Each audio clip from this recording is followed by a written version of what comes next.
പരമശിവന്റെ ജന്മനക്ഷത്രമാണ് തിരുവാതിര. ധനുമാസത്തിലെ തിരുവാതിരയാണ് പരമശിവന്റെ പിറന്നാൾ.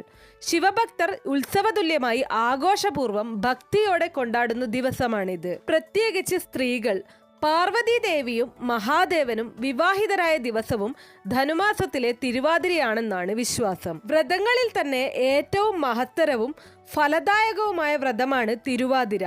തിരുവാതിര നക്ഷത്രത്തിന്റെ ഉദയം മുതൽ അസ്തമയം വരെയുള്ള കാലയളവാണ് തിരുവാതിര വ്രതം ആചരിക്കുന്നത്. 10 ദിവസം വ്രതം എടുക്കാത്തവർ തിരുവാതിരയുടെ തലേനാൾ മുതൽ വ്രതം ആരംഭിക്കണം. ഈ വർഷം ജനുവരി 12-ന്, അതായത് ധനു 22 പകൽ 11:26 മുതൽ തിരുവാതിര നക്ഷത്രം ആരംഭിക്കും. പിറ്റേ ദിവസം 10:39 വരെ തിരുവാതിര നക്ഷത്രം തന്നെയാണ്. അപ്പോൾ ജനുവരി 11 മുതൽ തിരുവാതിര വ്രതത്തിനായി തയ്യാറെടുക്കണം. ചിലർ തലേ ദിവസം ഒരിക്കലൂണും മറ്റ് വ്രതാനുഷ്ഠാനങ്ങളും നോൽക്കും.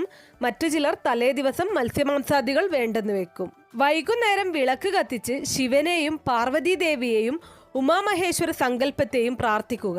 പിറ്റേ ദിവസം രാവിലെ കുളിച്ച് ശിവക്ഷേത്ര ദർശനം നടത്തണം. തിരുവാതിര നക്ഷത്രം ആരംഭിക്കുന്ന സമയം മുതൽ അവസാനിക്കുന്നതുവരെ ഉപവാസം എടുക്കുന്നതാണ് തിരുവാതിര വ്രതത്തിന്റെ രീതി.